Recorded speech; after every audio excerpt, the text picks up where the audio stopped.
Hello, everybody, and thank you for tuning in to the Liberty Report.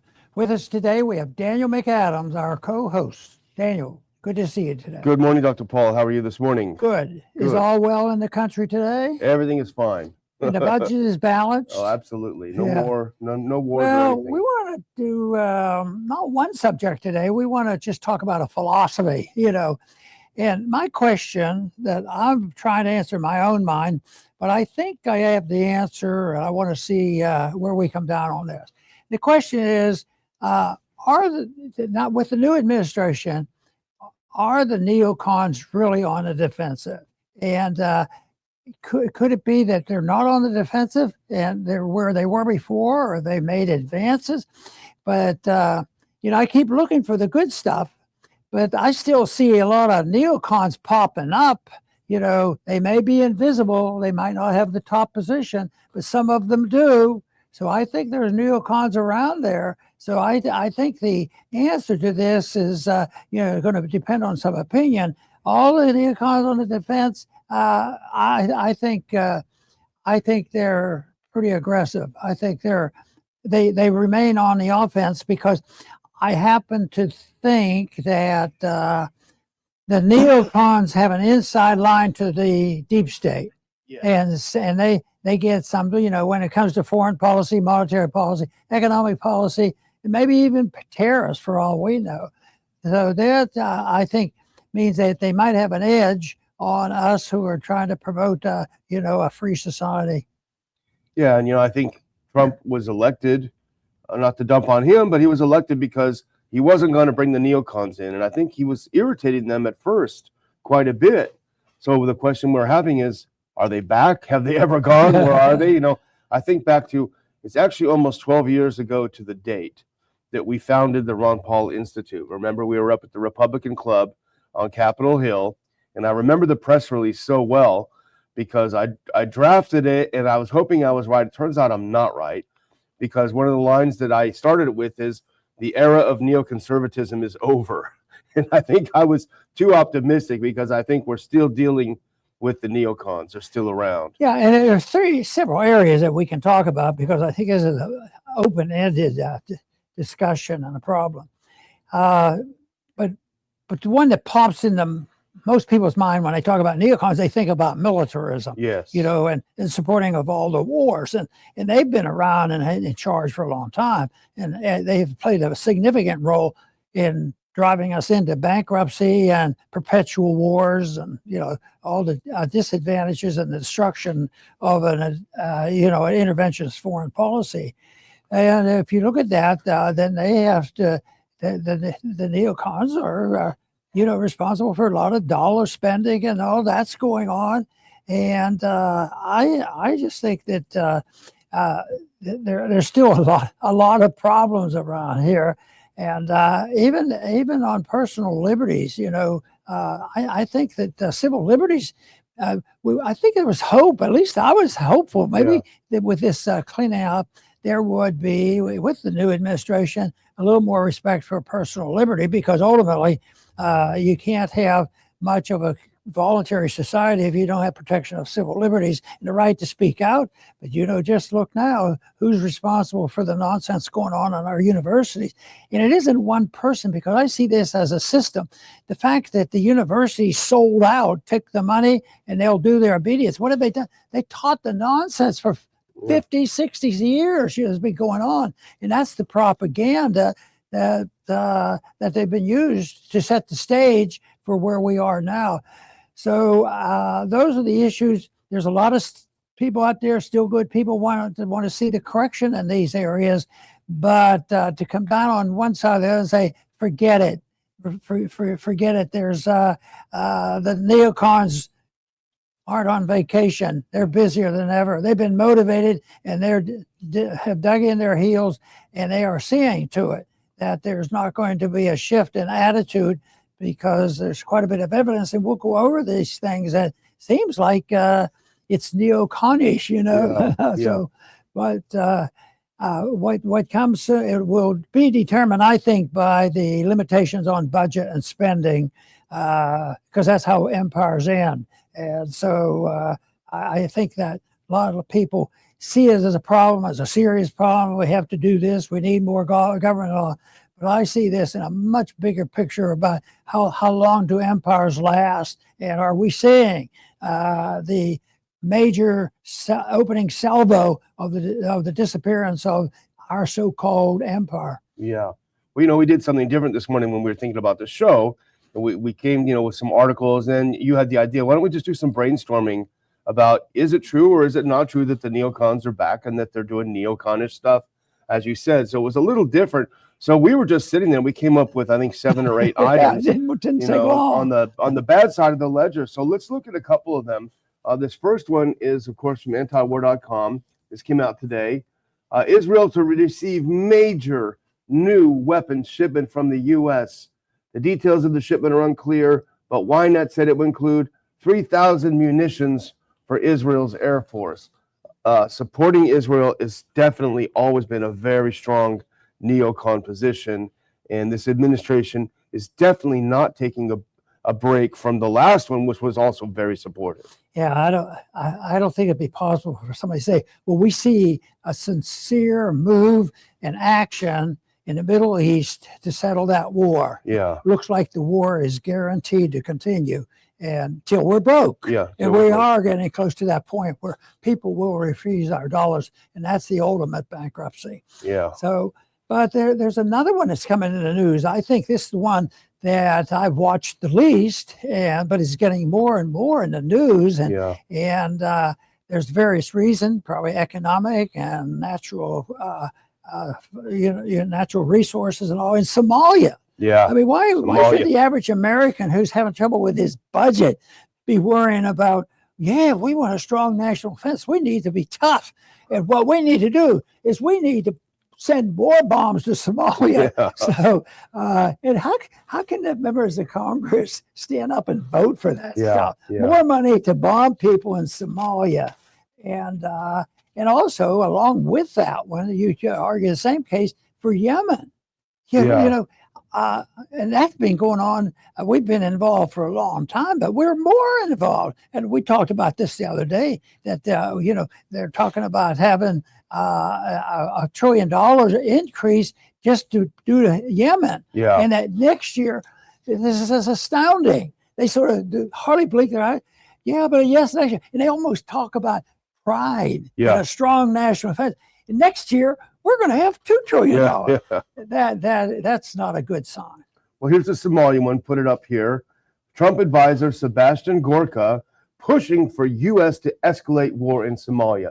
It's almost like, Dr. Paul, that they're worried that Trump may solve the war in Ukraine, so they're looking for other places. Now, Gorka is definitely a neocon. He's a super uber hawk neocon, and I actually knew him in Hungary. But he wants us to start bombing heavily in Somalia. And you know why, Dr. Paul? Because, oh my gosh, Al-Qaeda is there. Al-Qaeda is there. They're bringing up this old bogeyman of Al-Qaeda is there.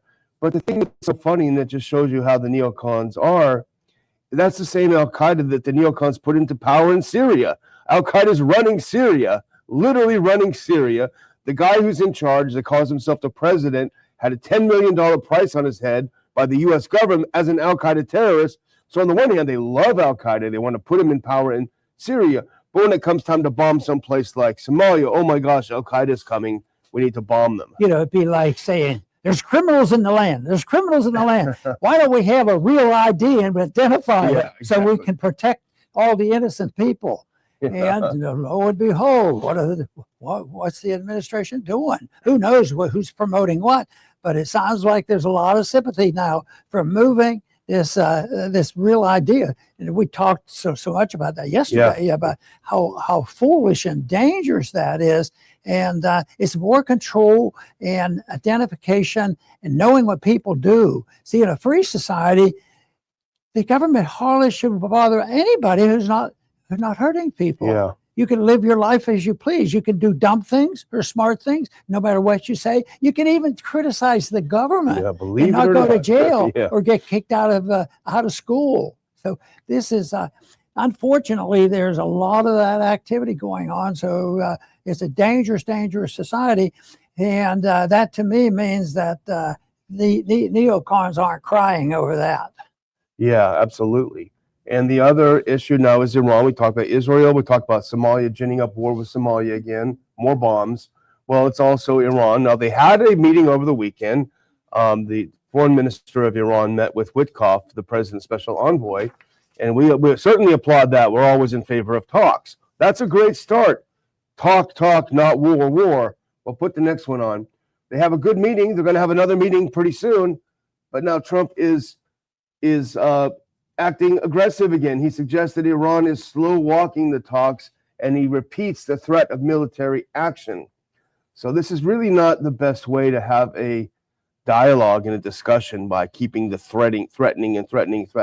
A very neocon thing. My suspicion is, Dr. Paul, that he is so surrounded by neocons that they're bombarding with this 24/7. They were furious that Witkoff went over there to talk. The neocons were furious. So I think he feels like, to appease them, he's got to go up there and say some nasty things.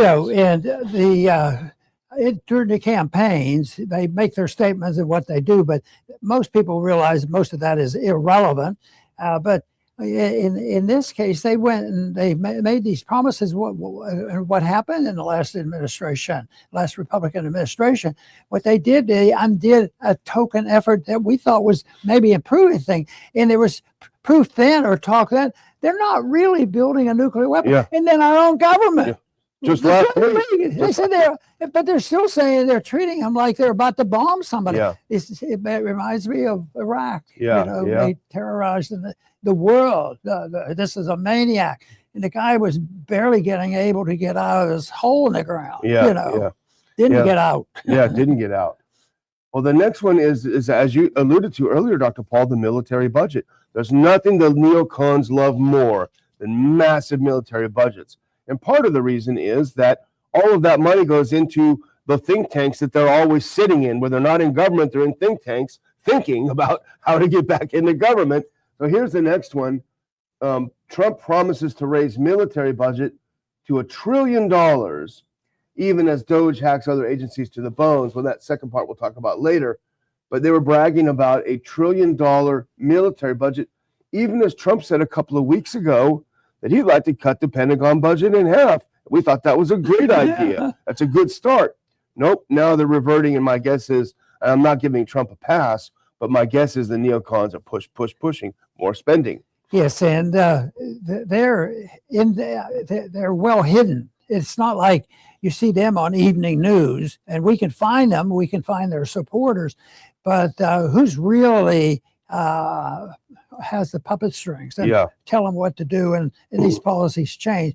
So I think what we're seeing so far, it's disappointing because there's no momentum. I mean, we thought Doge would be at least the momentum was cut.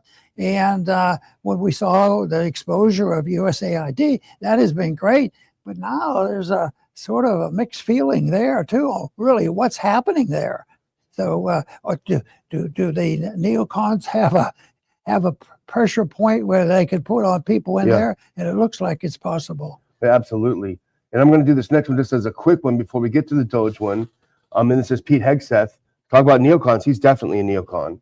He and Rubio and Waltz, they're all neocons. They're all in the ascendants. He says he won't rule out war with Iran. Well, I don't know that it's up to him. I didn't realize that. I didn't realize that was our system. But he's not ruling out war with Iran. Now, over to the one you were talking about is the Doge, which we had huge, and we still do, huge admiration for what they're trying to do. Put that next one up. But Elon Musk did come out and say that basically the savings is not going to be $2 trillion. It's only going to be $100 billion.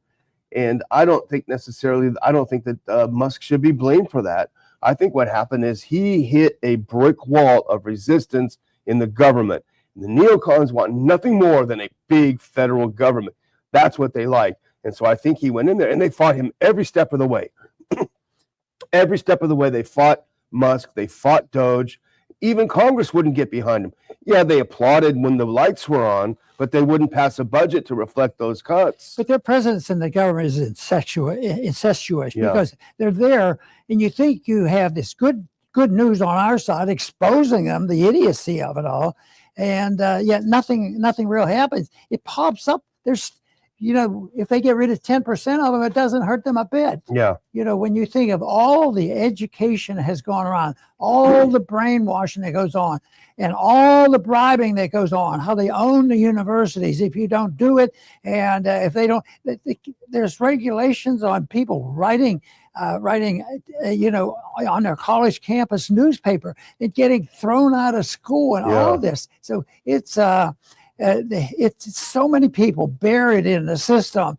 So that's why, even economically speaking, I'm an optimist in that if they do the right thing, and things could work out real well. Yeah. But the whole thing is how do you cancel out all the education that has gone on for more than 100 years, going through all the socialistic proposals and then the interventionist proposals, and they all go on, and then all the conniving that secret central banking does. And so it is so powerful that it to me means this is a big job, and I unfortunately predict that we can and we could do it the right way and not have so much pain. But most of the time, the people don't go a long way with it, and the governments, the power that they have, they don't go on with it, but they get eliminated because I believe the people wake up finally, and it's just totally ignored, and they quit paying for it because they can't pay for it. Yeah. They make the nation poor. They didn't convert all the dedicated communists in Russia to get rid of the Soviet system. It destroyed itself. And I just wonder if we're on that verge, and what does it mean, and what can we preserve, and what can we put in its place? So let's say we have a victory on the Federal Reserve. What, are you ready to do something? Yeah. Because I've recently been asked on interviews, what 3 things would you do? And what would you do with the Fed? And if you say, oh, get rid of it. Well, if you had a wand and you did that, long term it might work. But in the meantime, you're going to be the igniter of the revolution. Yeah, absolutely. Well, there's nothing the neocons love more than the warfare welfare state. I mean, if you had one sentence to describe them, that's it. They love those 2 things. They came from the left. Their intellectual roots are in Trotskyism.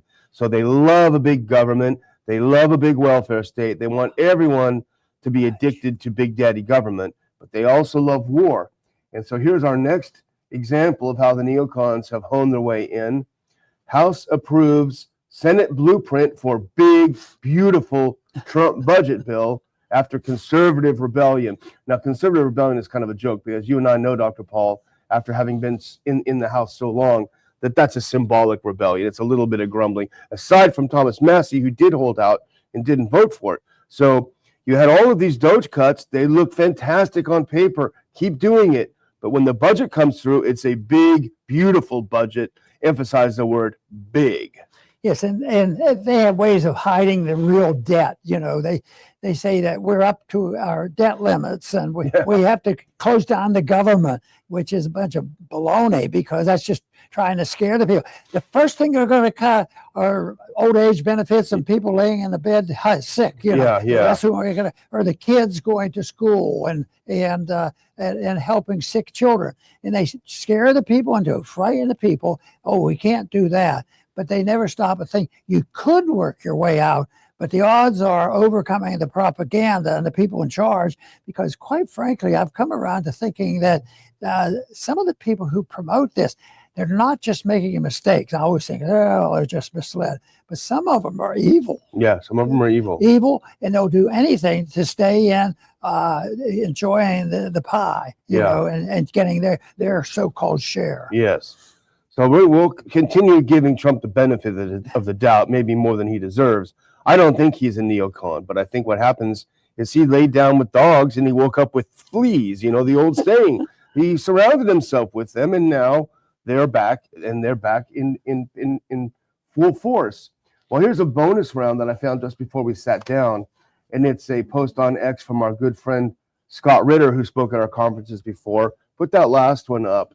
Now he puts out, at a time when the U.S. is working with Russia to restore a full range of diplomatic ties, Marco Rubio is collaborating with Keith Kellogg in the Treasury Department to sabotage Trump's flagship foreign policy initiative.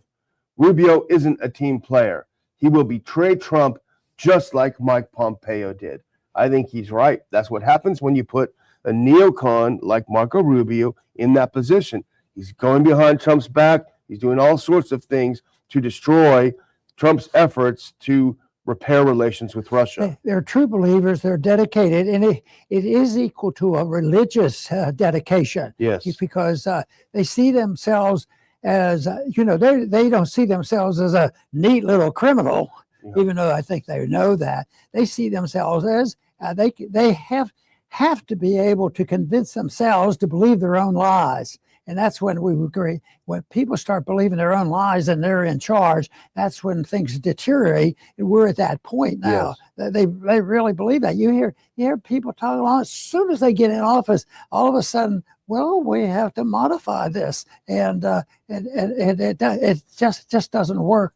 So I think we see a lot of warning signs out there, and I stick to the fact that I think it's philosophic, and you can explain it, because the educational system has been with us for a long time. But that's where I also see the most hope. Yeah. Because I think, and I use as an example, there are quite a few like this, individuals, but organizations, because we've always praised our good friend Lou Rockwell. Yes, because he made stuff available and he stuck to the principles, and he's converted a lot of people. I always like that, because he was encouraging people to become professors and teachers to combat what we've put up with, for 150 years. Yeah, and they've done a great job at it. So I'm just going to close by saying, so after you've seen all the evidence out there, we're making the case that neocons are back, they're in power, and you might say, what are we going to do now? We'll throw our hands up in despair. And I think you probably agree with me, Dr. Wald, now is not the time for that. Now is the time we have to double down on our principles, stick more strictly to the principles.